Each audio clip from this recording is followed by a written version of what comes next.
I have a Dyson DC39 vacuum for, I think for probably at least 7 or 8 years. It's been a long time since I have it.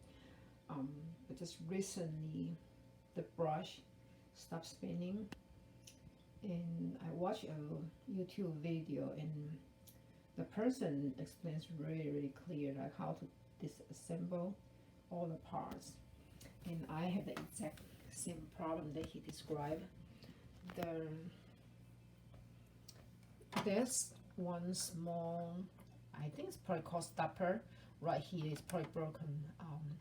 I do not have the original part, so I do not know what it looked like. But when you push the trigger, like right here, try to release it, it just doesn't do anything. And if I turn it on, the spinner here will spin for just a few turns, and it stops. So I tried, and I realized that it's this stopper right here.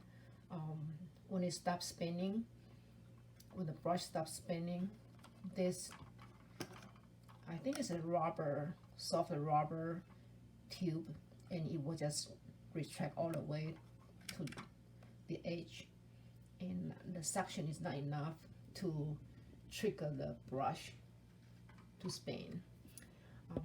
I followed the person's advice, and I contacted Dyson, and they said the only part they have is to replace the whole trigger head, which is about $65. The brand new vacuum is about $400. So I did not want to spend $65, and I had to plus tax and shipping, so that's probably about $75. I do not want to spend $75 on a vacuum it's been about 8 or 10 years old.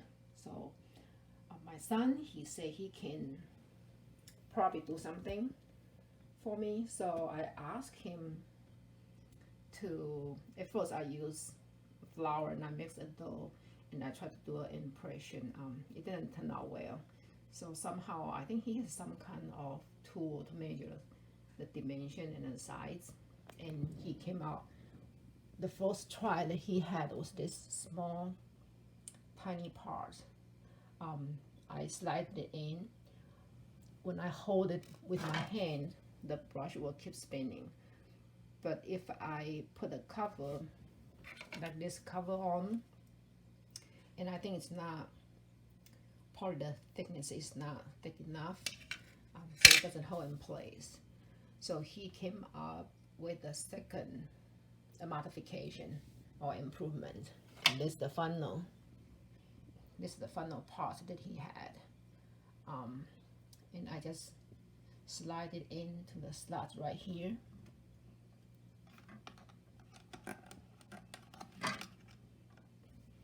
And it works perfectly. The only drawback is once I put the cover on, then the brush will keep spinning.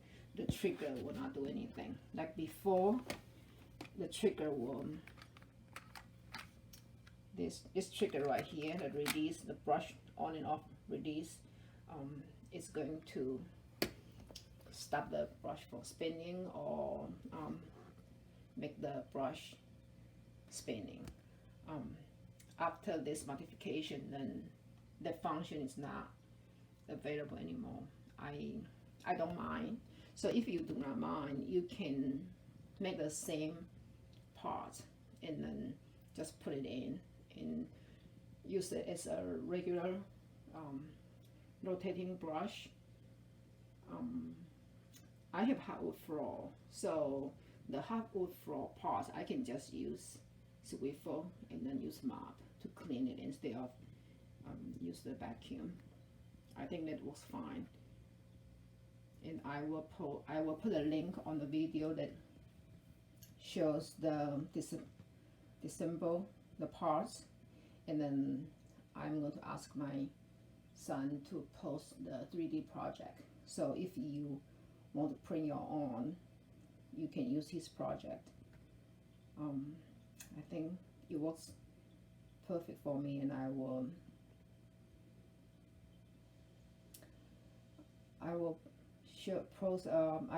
take a video and show how it works. I put the cover on, and I'm going to turn it on, and you can see this will keep rotating.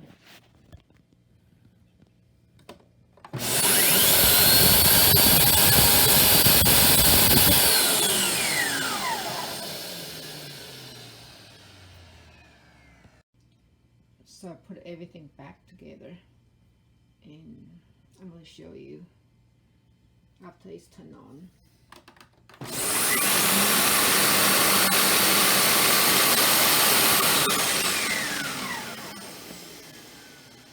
So the problem is fixed.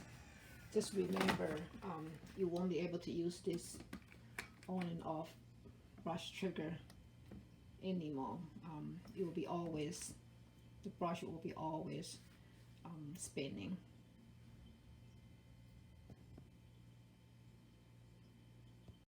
And here's the tool set that I use. This is very good. It's very handy. It has all different kinds of heads that you can swap out.